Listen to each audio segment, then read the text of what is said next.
Hello friends, नमस्कार। कैसे हैं आप सभी? होप करता हूँ अच्छे होंगे, तंदुरुस्त होंगे, फिट होंगे। आज फिर से मैं आपके साथ रूबरू हुआ हूँ और एक बहुत इम्पोर्टेंट विषय मेरे को ध्यान आ रहा था। गाड़ी में चलते हुए मेरे को वो ध्यान आया, तो चलते चलते ही मैं वीडियो शूट कर रहा हूँ। देखिए, गाड़ी में चलते हुए मोबाइल का यूज़ नहीं करना चाहिए। मैंने मोबाइल स्टैंड पे लगाया हुआ है, तो मेरा ध्यान रोड पे ही है और साथ ही साथ आपकी तरफ भी मेरा ध्यान है। तो वो खास विषय जो मैं आपके साथ डिस्कस करना चाहता हूँ, ये विषय बहुत इम्पोर्टेंट है उन साथियों के लिए जो अभी अभी इस बिजनेस में या किसी भी काम में वो एंटर हुए हैं। उनके लिए बहुत इम्पोर्टेंट ये सब्जेक्ट है जिसकी मैं बात करने वाला हूँ। तो इसको वीडियो को पूरा देख के समझ के अच्छा लगे तो भाई लाइक करना और शेयर करना और अपनी टीम के साथ शेयर जरूर करना, ताकि उनका बेनिफिट हो सके।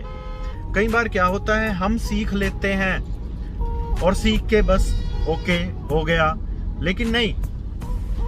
जब तक आपका टीम नहीं सीखेगा, जब तक आपकी टीम का एटीट्यूड चेंज नहीं होगा, बिहेवियर चेंज नहीं होगा, तो तब तक आपका ग्रोथ नहीं हो सकता। तो आपने अपनी टीम को भी ये सारी की सारी बातें सिखानी है। थोड़ा डिस्टरबेंस रहेगी वीडियो में, तो आपने एडजस्ट करना है। ये विषय जो मैं आपके साथ डिस्कस करने वाला हूँ, ये दिक्कत बहुत सारे साथियों को आती है। और वो दिक्कत आती है कि वो कोई भी काम स्टार्ट करते हैं। Mostly I am not discussing about this business and network marketing, I am talking about all working behaviors, all working criteria which we are choosing in our life। जो हम अपनी जिंदगी में काम सिलेक्ट करते हैं, चूज करते हैं कि मैंने इस फील्ड में कैरियर बनाना है, इस फील्ड में कैरियर बनाना है, तो उन सब की बात मैं आपसे करने वाला हूँ। एक व्यक्ति जब निर्णय करता है, वो निर्णय करता है अपने ड्रीम्स को लेके, अपने सपनों को लेके, अपनी इच्छाओं को लेके। तो वो आया फील्ड में, नेटवर्क मार्केटिंग फील्ड में मान के चलते हैं, उसने एंटर किया। तो एंटर होके जब वो काम करना स्टार्ट करता है, तो कई बार उसको उसकी इच्छा अनुसार रिजल्ट नहीं आते। और ये जिंदगी का उसूल है भाई, आपकी इच्छा के हिसाब से काम नहीं चलेगा। If you deserve any position, any criteria, any rank, you will get it. अगर आप डिजर्व करते हैं किसी भी रैंक को, इनकम को, गाड़ी को, तो 100% है आपको वो गाड़ी, वो खुशी, वो रैंक मिलेगा ही मिलेगा। अगर आप उसको डिजर्व नहीं करते हो तो वो आपको नहीं मिलेगा। माय डियर फ्रेंड्स, ये डिजर्व क्या होता है? ये डिजर्व होता है आपके, अगर मैं थोड़ा सा आपको एलेबोरेट करके बताऊं, वो होता है आपका माइंड का साइज, आपके ब्रेन का थिंकिंग, आपका थिंकिंग प्रोसेस होता है, वो सोच होती है आपकी, आपका सोच का दायरा क्या है। अगर आपकी सोच का दायरा उसी चीज के साथ मैच होता है तो वो वस्तु आपको मिल जाएगी। तो इसमें घबराने का विषय नहीं है, डीमोटिवेशन नहीं लेने का। अब अगर आपने कोई लक्ष्य अचीव करने का टारगेट सेट किया है और वो नहीं हुआ आपकी इच्छा अनुसार, तो उसमें टेंशन नहीं लेने का। अपने अंदर झांक के देखिए, ऐसा क्या कमी मेरे से रही है जो ये इच्छित वस्तु, इच्छित रैंक मेरे को नहीं मिला है, और उस कमी को दूर कीजिए। अब इसका मैं आपको अगर मैं बताऊं, कोई भी फील्ड होता है माय डियर फ्रेंड्स, जब आप उस फील्ड में एंटर होते हैं तो उस फील्ड के बारे में आपको ABCD उसका मालूम नहीं होता, आपको नॉलेज नहीं होता उस फील्ड का। तो आप नए होते हैं उस फील्ड में। मान लीजिए जैसे मैं अभी नेटवर्क मार्केटिंग करता हूं, मेरा रैंक जो है वो CTC है। अगर मैं कहूं कि मेरे को एग्रीकल्चर करना है, और एग्रीकल्चर करने के लिए मेरे पास अगर मैं बात करूं तो एग्रीकल्चर का एक्सपीरियंस नहीं है, लेकिन मैं इस बात को मान के चलूं कि नहीं भाई, मैं CTC हूं, नेटवर्क मार्केटिंग करता हूं, मैंने पूरे उतार चढ़ाव देखे हैं, मेरे को नॉलेज है कि एक बात की, तो मैं खेती क्यों नहीं कर सकता, मैं एग्रीकल्चर क्यों नहीं कर सकता। अब आप भी बताइए कि ये बात का कोई तुक बैठता है कि मैं CTC हूं तो मैं एग्रीकल्चर भी कर लूंगा? इसका कोई तुक नहीं बैठता माय डियर फ्रेंड्स। अगर एक जहाज का पायलट जिसने आज तक साइकिल नहीं चलाई, लेकिन वो जहाज चला लेता है, वो जेट चला लेता है, हेलीकॉप्टर चला लेता है, एक बोइंग को भी उड़ा लेता है, हजारों लोगों को इधर से उधर वो ट्रांसफर कर चुका है अपनी हवाई यात्रा के द्वारा। और वो व्यक्ति कहे कि जब मैं जहाज को अच्छे से चला लेता हूं तो मैं साइकिल भी चला लूंगा, तो क्या उसके चांसेस है कि वो चोट खाएगा साइकिल पे? ठीक है ना। तो इसी तरीके से माय डियर फ्रेंड्स, जो एक्सपीरियंस होता है हर फील्ड का अलग अलग होता है। अगर मैं सीटीसी हूँ नेटवर्क मार्केटिंग में, तो एग्रीकल्चर में मेरा जो एक्सपीरियंस है माय डियर फ्रेंड्स वो 0 है। तो अगर मेरे को एग्रीकल्चर करना है, खेती करना है, तो मेरे को एग्रीकल्चर करने के लिए एक स्पेशलिस्ट को चूज करना पड़ेगा। और उस स्पेशलिस्ट को चूज करने से पहले मेरे को ये चेक करना पड़ेगा कि जिस तरीके से मैं एग्रीकल्चर करना चाहता हूं, क्या उस तरीके का एक्सपीरियंस इन शख्सियत को है, इन व्यक्ति को है। अगर वो है उनको, तो मैं फिर उनको अपना एक गुरु, अपना एक मेंटर, अपना एक कोच डिसाइड करूंगा। और जिंदगी में माय डियर फ्रेंड्स, आपका कोच होना बहुत जरूरी है। अगर आपका कोच नहीं है, आपका मेंटर नहीं है, आपका गुरु नहीं है, तो आपका जीवन कहीं भी जा सकता है। आपको गलत दिशा में आप जा सकते हो। तो जिंदगी में आपका कोच होना बहुत जरूरी है। तो उनको मैं कोच सिलेक्ट करके फिर दूसरा प्रोसेस क्या आता है माय डियर फ्रेंड, मेरे को उनके ऊपर 100% फेथ करना पड़ेगा। 99% भी नहीं चलेगा माय डियर फ्रेंड्स, पूरे का पूरा 100% चलेगा।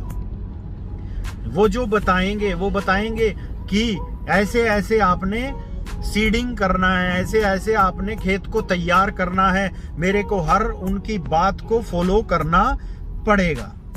अब अगर मैं उनको फॉलो ना करूं और अपनी मर्जी से अपना सीटीसी का एक्सपीरियंस यूज करके उस खेत में बीज डालूं, तो रिजल्ट क्या रहेंगे? और दूसरा है, मैं उनकी हर बात को फॉलो करके वही बीज हैं, वही खेत हैं, और उन बीज को उस खेत में उनकी विधि से डालूं, तो रिजल्ट क्या रहेंगे? दोनों केसेस में रिजल्ट डिफरेंट रहेंगे साथियों।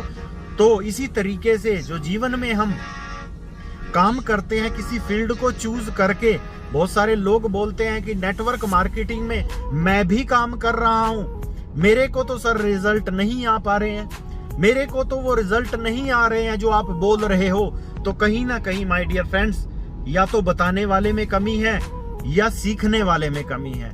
एक बात बोली जाती है, अगर सिखाने वाले में सिखाने की काबिलियत है और सीखने वाले में, मतलब सिखाने वाले में सिखाने का हुनर और काबिलियत है, और सीखने वाले की नीयत है सीखने की, तो दुनिया में कोई भी ऐसा काम नहीं है जो इंसान कर नहीं सकता। तो आपको नीयत रखनी पड़ेगी और काबिलियत वाले को अपनी काबिलियत के साथ आपको सिखाना पड़ेगा। तो दुनिया का कोई भी काम असंभव नहीं है। तो आप जब 100% विश्वास करके आगे बढ़ते हो ना, तो आपको 100% सक्सेस मिलती ही मिलती है माय डियर फ्रेंड्स। क्योंकि मैंने अब थोड़ी देर पहले एक बात आपको बताई थी, अगर आप डिजर्व करते हो, और यही डिजर्वनेस होती है माय डियर फ्रेंड्स, जब सही विधि से डाला हुआ एक खेत के अंदर बीज डिजर्व करता है अंकुरित होने के लिए, तो वो अंकुरित हो ही जाता है। तो इसी तरीके से जब आप डिजर्व करोगे सक्सेस को, तो आप 100% वो सक्सेस पा ही लोगे माय डियर फ्रेंड्स। तो आपको एक सही मेंटर चूज करके उसके ऊपर 100% फेथ करना पड़ेगा, और फेथ करके उसकी विधि से इस काम को सीखना पड़ेगा। आपका जो एक्सपीरियंस है वो अलग फील्ड का है, वो इस फील्ड में यूज नहीं होगा जिस फील्ड में को आपने चूज किया है। इधर आपको 3-4 साल जब आप लगा लोगे, तो आपको इधर का एक्सपीरियंस हो जाएगा। फिर आपको सिर्फ और सिर्फ एक गाइडेंस की जरूरत होगी, उस मेंटर के गाइडेंस में चलते रहना। और ध्यान रहे, वो प्रोफेसर ना हो माय डियर फ्रेंड, वो प्रोसेसर हो। मतलब जिससे आप सीख रहे हो, क्या वो भी वो काम कर रहा है? अगर वो काम नहीं कर रहा है, सिर्फ आपको सिखा रहा है, तो आपके चांसेस बहुत कम है सक्सेसफुल होने के। अगर वो उस फील्ड का मास्टर है और साथ में उस फील्ड में वर्किंग भी करता है तो आपके बहुत बड़े चांसेस हैं कि आप सक्सेस हो जाओगे। मतलब प्रोसेसर होना बहुत जरूरी है। वैसे तो गुरु का स्थान होता है माय डियर फ्रेंड, जितने भी गुरु आपको बात बताते हैं, अध्यात्म में भी बताते हैं, अगर वो उस पे अमल नहीं कर रहे हैं, वो कहते हैं पांचों विकारों पे कंट्रोल करो, काम क्रोध मोह माया लोभ, लेकिन उनका कंट्रोल नहीं है तो आपके बहुत रेयर चांसेस हैं कि आप कंट्रोल कर पाओगे। अगर उस गुरु का कंट्रोल है तो आपके बहुत ज्यादा चांसेस हैं कि आप भी कंट्रोल कर लोगे।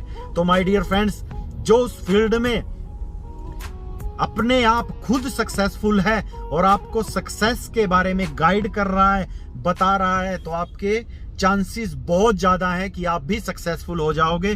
तो होप करता हूं ये सब्जेक्ट आज आप समझ पाए हो।